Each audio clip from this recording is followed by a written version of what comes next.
صلی اللہ علیہ وسلم۔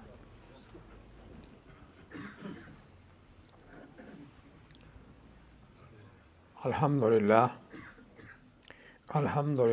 نحمدہ ونستعینہ ونستغفرہ ونؤمن بہ ونتوکل علیہ ونعوذ باللہ من شرور انفسنا ومن سیئات اعمالنا من یہدہ اللہ فلا مضل لہ ومن یضللہ فلا ہادی لہ ونشہد ان لا الہ الا اللہ وحدہ لا شریک لہ ونشہد ان محمدا عبدہ ورسولہ ارسلہ بالحق بشیرا ونذیرا وداعیا الی اللہ باذنہ وسراجا منیرا من یطع اللہ ورسولہ فقد رشد واہتدی ومن یعص اللہ ورسولہ فقد ضل وغوی وشر الامور محدثاتها وكل محدثة بدعة وكل بدعة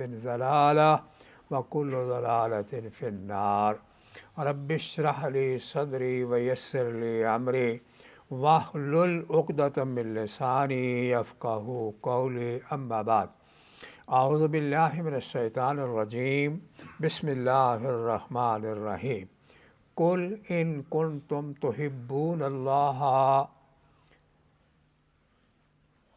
قل ان کنتم تحبون اللہ ورسولہ فاتبعونی یحببکم اللہ ویغفر لکم ذنوبکم واللہ غفور الرحیم صدق اللہ مولانا العظیم۔ ساری تعریفیں، ہر قسم کی بڑائی پاکیزگی اللہ کی ذات کے لیے ہے، جو ہر چھوٹے بڑے نقص سے پاک ہے۔ پھر وہ ہوتا ہے جو وہ چاہتا ہے۔ ہم سارے مل کر چاہیں اللہ نہ چاہے کچھ نہیں کر سکتے۔ اللہ ہی ہر چیز پر قادر ہے، علی کل شیء قدیر ہے۔ اس اللہ کی پہچان کا بہترین ذریعہ اور طریقہ دو چیزیں ہیں، آپ بھی اتفاق کریں گے انشاءاللہ۔ دو چیزیں، اللہ کا قرآن اور محمد رسول اللہ کا فرمان۔ ان دو کو اختیار کریں گے خدا مل جائے گا، اور اگر ان دونوں کو چھوڑ دیں گے تو اللہ نہیں مل سکتا۔ ہم میں اور صحابہ میں کیا فرق تھا؟ صحابہ حضور کی بات سن کر وہ سب کچھ قربان کر دیتے تھے، اس لیے کہ ان کی محبت حضور کے ساتھ سچی تھی۔ ہماری محبت، ہم بڑے دعوے کرتے ہیں لیکن بات نہیں مانتے اللہ کے رسول کی۔ اللہ کے رسول نے فرمایا حرام نہ کھاؤ، ہم ہیلے بہانے کر کے کھاتے ہیں۔ سود نہ کھاؤ، ہم اس کے کئی نام بدل کر کھاتے ہیں۔ اور جب بات آتی ہے تو صدقہ یا رسول اللہ میں ہی ہوں آپ کا سچا عاشق۔ ماں کا حق، بیٹی کا حق، پڑوسیوں کا حق، حقوق العباد سب غصب، لیکن نہیں، میں اللہ کا رسول کا عاشق ہوں، اور حضور کے اس عشق کی وجہ سے میں سیدھا جنت میں چلا جاؤں گا۔ تو میرا خیال ہے اگر ایسا ہوتا تو صحابہ کو مارے نہ پڑتے، صحابہ گھر سے بے گھر نہ ہوتے، اور خود رسول اکرم صلی اللہ علیہ وسلم گھر سے بے گھر نہ ہوتے۔ تو دین کے لیے، اسلام کے لیے، ان دو چیزوں کے اصول کے لیے قربانی کی ضرورت ہے، اور قربانی اگر اللہ منظور کر لے تو پھر اللہ ہی سرٹیفکیٹ دیتا ہے کہ میں ان سے راضی یا مجھ سے راضی، اور جس سے اللہ راضی ہو گیا وہ جنت میں جائے گا، جہنم کے عذاب سے بچ جائے گا۔ دل کی گہرائیوں سے دعا کریں کہ اللہ ہمیں ان لوگوں میں سے کر دے، ہمیں حضور کا سچا ماننے والا بنا دے، سچا اور کھرا مسلمان بنا دے، یہی کامیابی کی راہ ہے۔ آئیے میں آپ کے سامنے اپنے اس بات کی دلیل کے آغاز میں کہ اللہ کو اگر محبوب بنانا ہے تو رسول اللہ کی اطاعت کرنی ہوگی، اور صحابہ نے ایسا کیا۔ اب آپ کو شاید میں نے پہلے بھی کبھی یہ واقعہ سنایا ہوگا، باتیں بار بار آتی ہیں، قرآن تو وہی ہے، وہ تو بدلتا نہیں ہے۔ حضرت عمر اور حضرت ابوبکر صدیق رضی اللہ تعالی عنہما دونوں میں حضور کی موجودگی میں ایک تکرار ہو گیا۔ ایک بات تھی، تفصیل میں نہیں جاتا ہوں، ایک بات تھی، تکرار ہو گیا، یہاں تک کہ دونوں آپے سے باہر ہو گئے، ہاتھا پائی تک نوبت آ گئی۔ اب حضور بیٹھے، اب حضور کچھ نہیں کہتے، اسی اثناء میں جبریل آ گئے، قرآن آیا، یا ایھا الذین آمنوا لا ترفعوا اصواتکم فوق صوت النبی، اے ایمان والو اپنی آوازوں کو نبی کی آواز سے اونچا نہ کرو، اور اگر ایسا کرو گے تو کیا ہوگا، تمہارے حق میں جو نتیجہ آئے گا وہ اچھا نہیں آئے گا، ان تحبط اعمالکم وانتم لا تشعرون، تمہارے اعمال برباد کر دیے جائیں گے اور تمہیں خبر تک نہ ہوگی۔ اب دونوں خاموش ہو گئے۔ تاریخ، حدیث، سیرت عمر فاروق رضی اللہ تعالیٰ عنہ بتاتی ہے کہ اس کے بعد حضرت فاروق نے، حضرت عمر بن خطاب نے رسول اللہ کے سامنے اونچی آواز سے بات نہیں کی، اتنی دھیمی بات کرتے تھے کہ کوئی بات کرتے تو حضور فرماتے عمر ذرا اونچا کہو، مجھے سمجھ میں نہیں آئی کیا کہا ہے تو نے۔ اس سے آپ اندازہ کر سکتے کہ پیغمبر کی کتنی اطاعت تھی۔ فاروق عام آدمی نہیں تھے، وہ تو مراد رسول تھے، لیکن وہ ان کا مرتبہ اسی صورت میں تھا کہ وہ اللہ کے رسول کی حکم کی بات مانتے تھے۔ میری ماں بہنیں یہ نہ سوچیں کہ بھائی مولویوں مردوں کے لیے تو باتیں کرتا ہے اور ہمیں چھوڑ دیتا ہے۔ سچی بات یہ ہے کہ آپ کے بغیر ہم ادھورے ہیں، بیٹی ہو، ماں ہو، بیوی ہو، میں آپ کے بھی بات کرتا ہوں۔ ایک عورت آئی، یا رسول اللہ صلی اللہ علیہ وسلم میں آپ کی خدمت میں اس لیے حاضر ہوئی ہوں کہ 2 آدمی مجھے نکاح کی دعوت دے رہے ہیں، تو آپ سے مشورہ چاہتی ہوں کہ میں کس سے نکاح کروں۔ نبی کریم صلی اللہ علیہ وسلم نے فرمایا ان کی عادات میں تمہیں بتا دیتا ہوں، باقی فیصلہ تیرا اپنا۔ کون تھے؟ ایک تھے معاویہ اور دوسرے تھے ابن جہم، یہ دونوں پیغام بھیج رہے ہیں۔ اب حضور کا جواب سنیے، آپ نے فرمایا جو ابن جہم ہے نا وہ بہت ترش اور سخت مزاج آدمی ہے، ذرا سی بات ہوئی نہیں تو سوٹی اس نے اٹھائی ہوتی، وہ مارنے میں بھی دیر نہیں کرتا۔ اور معاویہ وہ کلاش ہے، سفید پوش ہے، اس کے پاس کھانے کے لیے بھی کچھ نہیں ہے۔ میری رائے یہ ہے کہ تم اسامہ بن زید کے ساتھ نکاح کرو۔ اس کون اسامہ بن زید؟ زید کے بیٹے، حضور کے منہ بولے بیٹے تھے نا زید، جن کو حضور نے اپنا بیٹا بنایا ہوا تھا، ان کے بیٹے کا نام ہے اسامہ بن زید، اس کے ساتھ نکاح کر لو۔ اب فطرت اور جو یہ جو ہوتی ہے نا انانیت، یا ماں باپ کا وہ جو کہتا ناک نہیں رہتا، جو ہمارے ماں باپ کرتے آئے وہ ٹھیک ہے اگرچہ وہ جاہل ہی ہوں، تو اب اس کے ذہن میں ایک بات آ گئی اس عورت کے کہ اسامہ بن زید تو ایک غلام ہے اور میں ایک بڑے خاندان کی ہوں، تو کچھ طبیعت اس کی نہیں مانی۔ کچھ دن گزرے، پھر آئی، پھر بات دہرائی، حضور نے وہی جواب دیا، فرمایا دونوں میں یہ باتیں ہیں، اور ان کے مقابلے میں دین کے اعتبار سے بہتر اسامہ بن زید ہے، اور میں چاہتا ہوں اس کے ساتھ نکاح کر لوں۔ پھر کچھ دن گزر گئے، پھر ملاقات ہوئی تو کہا میں کوئی فیصلہ نہیں کر پا رہی ہوں۔ فرمایا تیری اپنی مرضی ہے، پابندی نہیں ہے، لیکن میں محمد کہتا ہوں صلی اللہ علیہ وسلم کہ اگر تو اسامہ کے ساتھ نکاح کرے گی تو تجھے خیر اور برکت میسر آئے گی۔ اب پیغمبر کی بات سامنے آئی، اپنی پسند سب کچھ چھوڑ دیا، دونوں کو چھوڑ دیا، معاویہ کو اور ابن جہم کو، اور حضور کے فرمان کے مطابق اسامہ بن زید کے ساتھ نکاح کر لیا۔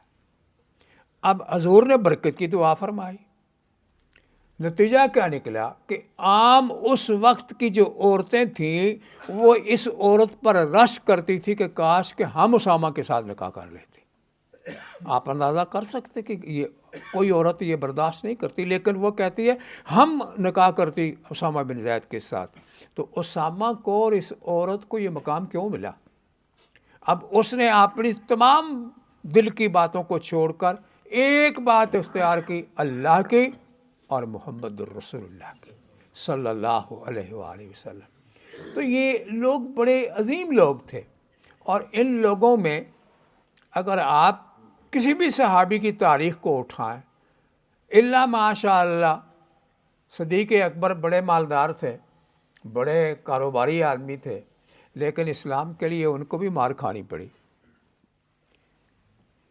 ہمیں کوئی مشقت کرنی پڑی. ہم پیدا ہوئے مسلمان کے گھر، نام مسلمانوں والا، اور کام آپ خود فیصلہ کر لیں. صحابی اور ہم میں یہی فرق ہے کہ وہ ہر معاملے میں خدا اور اس کے رسول کی بات کو مقدم سمجھتے تھے. ایک شخص آیا، میں نے پہلے بھی غالباً حدیث کسی جمعے میں سنائی تھی، پر دہراتا ہوں. اس نے وہ انگوٹھی پہنی ہوئی تھی، تو وہ بعض لگاتے ہیں نا اس کے ساتھ جو چھن چھن کی آواز دیتی ہے وہ گھنگری ایسی، تو وہ ایسے ایسے کرے حضور کے سامنے ہاتھ. تو اس کا مطلب کیا تھا کہ حضور میری اس انگوٹھی کو دیکھیں. تو نبی صلی اللہ علیہ وسلم نے فرمایا اگر جہنم کی آگ پہننا چاہتے ہو نا تو اس کو پہنے رکھو، میں اس کو پسند نہیں کرتا. بہتر ہے کہ اتاری اور پھینک دی. وہاں مسجد نبی اس وقت کچی تھی، پھینک دی. ساتھی دوست کہنے لگے یار حضور نے منع کیا، اٹھا لے، گھر لے جائے گا، بیوی بچے کے کام آ جائے گی، اور کوئی فائدہ دے دے گا، بیچ کے کوئی اور چیز لینا. آپ ذرا اندازہ فرمائیں آپ کا اگر آپ میں ہوتا اور آپ ہوتے تو ہمارا کیا جواب ہوتا. ان کا کیا جواب؟ فرمایا جس چیز کو محمد صلی اللہ علیہ وسلم نے پسند نہیں کیا میں نے پھینک دیا، اس کو میں گھر میں بھی نہیں لے جاؤں گا. یہ ایمان تھا جس وجہ سے اللہ نے ان کو اتنی عزت اور رفعت دی تھی کہ وہ ہر معاملے میں مقدم جانتے تھے. عمر ثقفی مشہور سفیر تھا ابو جال کمپنی کا، بہت بڑا عظیم متکلم، عربی ادب پر بہت اس کا عبور تھا. وہ کہتا ہے اس نے ابو جال نے کوئی بات کی تو اس نے پوچھا یار تو آتا جاتا رہتا ہے تو محمد کے بارے میں تیرا کیا خیال ہے؟ اب وہ بھی مسلمان نہیں ہوا، کافر ہے. کہتا ہے ابو جال میں نے کیسر و کسریٰ کے درباروں میں بھی جا کے دیکھا ہے، حبشہ کے بادشاہ نجاشی کے دربار میں بھی گیا ہوں، کئی ملاقاتیں ہوئی ہیں، ان کے بڑے بڑے اچھے ساتھی ہیں، وزیر ہیں، مشیر ہیں، لیکن جو ادب اور احترام محمد الرسول اللہ کے ساتھیوں میں دیکھا ہے وہ کسی بادشاہ کے دربار میں نہیں دیکھا. اور میں سمجھتا ہوں کہ ایک دن آئے گا مشرق سے مغرب تک ایک کلمہ ہوگا لا الہ الا اللہ محمد الرسول اللہ. تو کہنے لگا یار تو اسی کی تائید کرتا ہے، اسی نے تو سارا بگاڑ ڈالا ہے. کلمہ پڑھ لیا، بیٹی ماں کی نہیں رہی، ماں بیٹی کی نہیں رہی، بھائی بھائی جدا، گھر گھر میں فتنہ. یہ فتنہ پیدا کرنے والا تو محمد ہے اور تو اسی کی تائید کرتا ہے. اس نے کہا میں تجھے ایک دلیل دیتا ہوں. میں دیکھتا ہوں کہ حضور کے ساتھ صحابہ بیٹھے ہوتے ہیں اور حضور کھنگارتے ہیں اور تھوک پھینکتے ہیں تو ان کی ہتھیلیاں اس طرح ہوتی ہیں، وہ تھوک کو نیچے نہیں گرنے دیتے، اٹھاتے اور منہ پر ملتے ہیں. کیا ہمارے اندر یہ وسعت ہے کہ کسی کی تھوک، نبی کی تھوک؟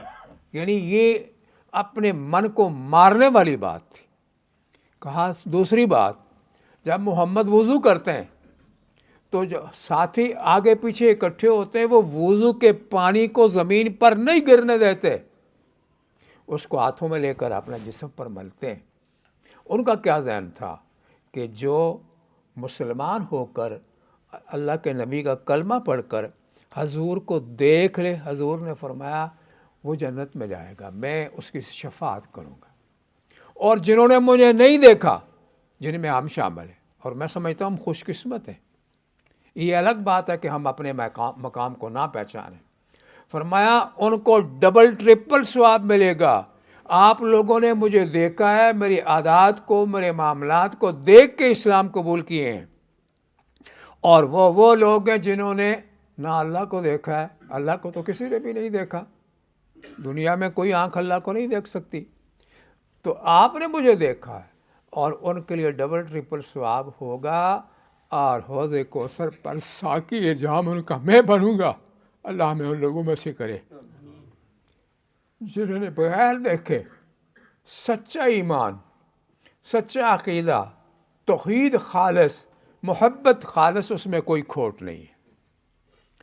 ہمارا حال کیا ہے؟ ابھی یہ عید میلاد گزر گیا ہے نا، 12 ربیع الاول، اس میں کیا کچھ نہیں ہوا۔ آپ نے کیا، میں دراتا رہتا ہوں یہ اپنی وہ فقیرانہ باتیں، طالب علمی والی باتیں، شاید کسی کو میری بات اچھی لگے، شاید کسی کو پسند آ جائے، کوئی عمل کرے تو میرے حق میں دعا کرے، اللہ سب کو نجات عطا فرمائے۔ دوستوں، بزرگوں اور بھائیوں، صحابہ عام، عورتیں، مرد اس بات کے منتظر رہتے تھے کہ کب حضور کا حکم ملے اور ہم ایک دوسرے سے آگے بڑھ جائیں۔ آپ نے ثابت بن قیس کا نام سنا ہوگا۔ ثابت بن قیس کی آواز قدرتی طور پر موٹی تھی۔ دیکھا نا، بعض آدمیوں کا سپیکر اتنا ہوتا ہے کہ اس سپیکر کی بھی ضرورت نہیں رہتی۔ آیت جب یفس نے سنی نا، لا ترفعوا اصواتکم فوق صوت النبی، اپنی آواز کو نبی کی آواز سے اونچا نہ کرو، تو گھر گئے، جا کر اپنے آپ کو گھر میں محصور کر لیا، قید کر لیا۔ میں برباد ہو گیا، چونکہ میرا آواز اونچا ہے۔ کبھی آپ نے بھی غور کیا؟ میرا آواز اونچا ہے، موٹا، حالانکہ ان کے اپنے اختیار کی بات نہیں تھی، قدرتی طور پر آواز موٹا تھا۔ کچھ دن حضور نے اس کو غیر حاضر پایا تو پوچھا کہ وہ ثابت بن قیس نظر نہیں آتا، خیر تو ہے؟ آپ کا مقصد تو یہ تھا کہ کوئی بیمار تو نہیں ہو گیا کہ اس کا پتہ کیا جائے۔ تو سعد بن معاذ کہنے لگے، اللہ کے نبی، وہ میرا نیبر ہے، میرا پڑوسی ہے، میں جاتا ہوں، جا کے پتہ کر کے آتا ہوں کہ وہ کیا بات ہے، کیا ماجرا ہے۔ آپ نے فرمایا جا۔ اب ساتھ گئے، دیکھا تو وہ سر جھکائے، آنسو جاری ہیں، آنسو سے داڑھی تر ہے اور رو رہا ہے۔ سلام کلام کے بعد کہا، کیا ہوا تجھے؟ کہا، میں تو برباد ہو گیا ہوں، میں تو کہیں کا نہیں رہا۔ اس نے کہا، بات کیا ہوئی؟ کہا، اللہ نے قرآن میں کہا، یا ایھا الذین آمنوا لا ترفعوا اصواتکم فوق صوت النبی، نبی کی آواز سے اونچا آواز نہ کرو۔ تو میرا آواز تو ویسے ہی اونچا ہے، تو میں تو برباد ہو گیا، اعمال بھی ختم ہو گئے، میں تو جہنم میں گیا، اور تو ٹھکانا ہی کوئی نہیں ہے، تو رو نہیں تو کیا کروں؟ اب ساتھ واپس آئے، کہا، یا رسول اللہ، ثابت بن قیس ہے تو ٹھیک، لیکن یہ ماجرا جب سے یہ آیت سورۃ حجرات کی اتری ہے تو وہ گھر بیٹھا ہوا اپنے آپ کو محصور کیے ہوئے، پابند کیے ہوئے ہے کہ جب تک اللہ کا فرمان میرے حق میں کوئی نہ آئے یا رسول اللہ کی بات نہ آئے تو میں گھر سے باہر نہیں نکلوں گا۔ اب اتنے میں جبریل نے آ کے اطلاع کر دی۔ اب حضور نے اس ساتھ کو کہا، جا کر اس کو میرا پیغام دے کہ محمد کہتے ہیں کہ تو جنت میں جائے گا۔ کیا کہتے ہیں؟ تو جنت میں جائے گا۔ صرف ایک اتنی بات پر اس کو جنت مل گئی۔ صحابہ کیا کمال کے لوگ تھے۔ ایک اور صحابی تھے، غالباً ماں عائشہ کی روایت ہے رضی اللہ تعالی عنہ، تو وہ کہنے لگے کہ بالفرض اگر مجھے جنت مل گئی اور میں جنت میں چلا گیا تو میں حضور کے قریب تو نہیں جا سکوں گا، آپ تو انبیاء کے ساتھ ہوں گے، بڑے بڑے لوگوں کے ساتھ ہوں گے، میں تو ایک طالب علم ہوں، تو ایسی جنت کو میں کیا کروں گا جہاں مجھے محمد رسول اللہ نہیں ملیں گے؟ ذرا اندازہ فرمائیں۔ ماں عائشہ کہتی ہیں کہ ابھی بات چل رہی تھی تو اللہ کا قرآن آ گیا، اس کے حق میں اللہ نے قرآن نازل فرمایا، وہ لوگ جو اپنے آپ کو خدا اور رسول کے فرمان کے مقابلے میں پست سمجھتے ہیں اور اللہ کو خوش کرنے کے لیے ہر قربانی دیتے ہیں، اے محمد رسول اللہ ان سے کہہ دیجئے، اولئک مع النبیین والصدیقین والشہداء والصالحین وحسن اولئک رفیقا، انبیاء کے ساتھی ہوں گے، صدیقوں کے ساتھی ہوں گے، اور ان لوگوں کے ساتھی ہوں گے. لہذا جہاں میری رہائش ہوگی جنت میں، جہاں میرا مقام ہوگا، تم میرے ساتھ ہوگے، فکر نہیں کرو. اللہ نے یہ فرمان سنا دی ہے. لہذا جو جس سے محبت کرتا ہے وہ اس کی بات مانتا ہے. دنیا کا بھی دستور ہے. گھر کے معاملات کو آپ دیکھ لیں. جو شوہر اپنی بیوی سے اور بیوی اپنے شوہر سے، وہ دونوں ایک دوسرے کا احترام کرتے ہیں اور اس گھر میں خیر اور برکت ہوتی ہے، اس لیے کہ ایک دوسرے کی بات مانتے ہیں. چاہے جائے کہ اللہ اور اللہ کے رسول کی بات مانی جائے، پر اس گھر میں برکتیں پر کیوں نہ آئے؟ ہر طرف سے برکتیں آتی ہیں، ہر طرف سے سب کچھ ہوتا ہے. میں ہوں، ہماری یہ ایک عادت ہے نا. میں جو کہ چلو میں اپنے پر بات لیتا ہوں، میں جو کہ مولوی ہوں لہذا میں بڑا ہوں. یہ کون کہہ سکتا ہے؟ وہی جس کو خدا اور خدا کے رسول کی بات کا احساس نہیں. کسی کو کوئی پتہ نہیں اب ہم جمعے کی نماز پڑھ کے نکلیں گے قبول ہوئی کہ نہیں ہوئی، سوائے اللہ کی ذات کے کسی کو پتہ نہیں. اس لیے فرض ہے ہم پر کہ ہر معاملے میں ہماری یہ جبین، ہماری یہ ناک جھکے تو اللہ کے سامنے جھکے، جس کے لیے ہم کیا کچھ نہیں کرتے. جو لوگ ایسا کرتے ہیں اللہ تعالیٰ ان کو اپنی نعمتوں سے نوازتا ہے. قرآن کریم کی آیت پہلے بھی غالباً میں نے سنائی تھی، آخذین ما اتاہم ربہم انہم کانوا قبل ذالک محسنین. دینے والا اللہ ہوگا اور لینے والے جنہوں نے نیکی کی ہوگی. کیا خیال ہے اگر آپ کو قیامت کے دن حضور صلی اللہ علیہ وسلم کے ہاتھ سے حوض کوثر کا پانی نصیب ہو جائے، اللہ نصیب کرے، تو چھوڑیں گے؟ منہ ہٹائیں گے آپ؟ وہ لوگ تھے. اللہ تعالیٰ سب کو ایمان کی دولت سے نوازے. اللہ ہمارے بیماروں کو شفا کاملہ عاجلہ عطا فرمائے. جتنے بھی بیمار ہیں، چھوٹے ہیں، بڑے ہیں، حاجت مند ہیں، ان کی اللہ جائز حاجتیں پوری فرمائے. بے اولادوں کو اللہ نیک اولاد دے. جو ہم صاحب اولاد ہیں اللہ اپنے فضل و کرم سے ہماری اولادوں کو نیک اور فرما بردار بنا دے، دیندار بنا دے، ایمان والا بنا دے، زندہ رکھے تو اسلام پر. یا اللہ خاتمہ کرتے وقت تیرے اختیار میں ہے، تیرے علم میں کب آئے گی موت، کسی کو کوئی پتہ نہیں ہے. اے اللہ جب وہ وقت لائے تو ایمان کی دولت سے محروم نہ کرنا، کلمہ طیبہ لا الہ الا اللہ محمد رسول اللہ نصیب کرنا، اور محتاج کر کے نہ مارنا. حضور کے ہاتھوں حوض کوثر کا پانی نصیب فرما، حضور کی شفاعت نصیب فرما، جنت میں حضور کا پڑوس نصیب فرما. اے اللہ ہماری نیکیوں کو قبول کر، ہمارے گناہوں کو معاف فرما، ہم سب کو ایک اور نیک کر دے. وآخر دعوانا ان الحمدللہ رب العالمین.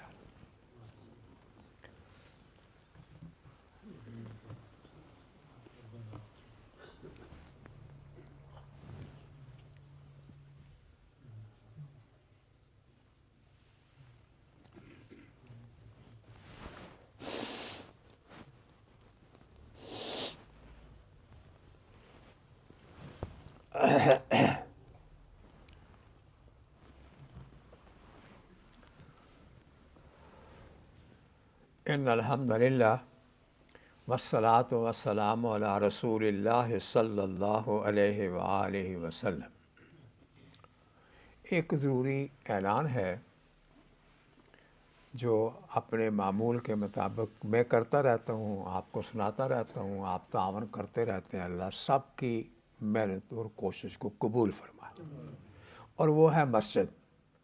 یہ جو آپ دیکھتے ہیں نا بلڈنگ ساتھ تیار ہوئی، جس نے یہ کام کیا یا کر رہا ہے، تقریباً اس پارٹی کا 2.5 لاکھ 2,50,000 پاؤنڈ قرضہ دینا ہے. وہ کام کر رہے ہیں، نہ انہوں نے ہمیں تنگ کیا نہ ہم، تو خوشی ہے کہ اللہ تعالیٰ ان کو اور توفیق عطا فرمائے. لیکن آپ کو احساس دلانا مقصود ہے کہ آپ ہمیشہ ہر جمعے میں کچھ نہ کچھ تعاون کرتے ہیں، تو اس قرض کی ادائیگی کے لیے خصوصی توجہ فرمائیں.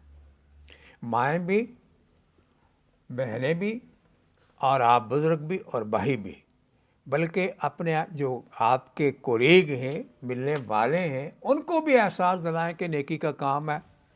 جو نیکی کے کام میں حصہ ڈالتا ہے وہ یا ترغیب دلاتا ہے، دونوں کے ثواب میں کوئی فرق نہیں پڑتا۔ تو اس لیے جاتے وقت بھی، بعد میں بھی، مسجد بھی یہاں، ہم بھی یہاں، میں گاہ بگاہ مہینے کے بعد میری ایک جمعے کی باری آتی ہے، وہ بھی کئی مس ہو جاتے ہیں، لیکن میں جب بھی آتا ہوں تو میں یہ ضرور کہتا ہوں کہ بھائیو یہ دامن خالی ہے، اس خالی دامن کو نیکیوں کے ساتھ بھر لو۔ اور سب سے بڑی نیکی یہ ہے من بنا مسجدا للہ بنى اللہ لہ بیتا فی الجنہ، جو اللہ کا گھر بناتا ہے اللہ اس کے لیے جنت میں گھر بناتے ہیں۔ اللہ اس کی توفیق عطا فرمائے۔ ان اللہ و ملائکتہ یصلون علی النبی یا ایھا الذین آمنوا صلوا علیہ وسلموا تسلیما۔ اللہم صلی علی محمد وعلی آل محمد کما صلیت علی ابراہیم وعلی آل ابراہیم انک حمید مجید۔ اللہم بارک علی محمد وعلی آل محمد کما بارکت علی ابراہیم وعلی آل ابراہیم انک حمید مجید۔ اللہم انصر الاسلام والمسلمین، اللہم اعز الاسلام والمسلمین، اللہم اخذل الشرک والمشرکین ودمر اعداء الدین، اللہم شتت شملہم ومزق جمعہم وخرب بنیانہم ودمر دیارہم وزلزل اقدامہم، اللہم انزل بہم بأسک الذی لا تردوہ عن القوم المجرمین، ربنا افرغ علینا صبرا وثبت اقدامنا وانصرنا علی القوم الکافرین، ربنا آتنا فی الدنیا حسنہ وفی الآخرۃ حسنہ وقنا عذاب النار، ربنا تقبل منا انک انت السمیع العلیم وتب علینا انک انت التواب الرحیم برحمتک یا ارحم الراحمین، واقیم الصلاۃ۔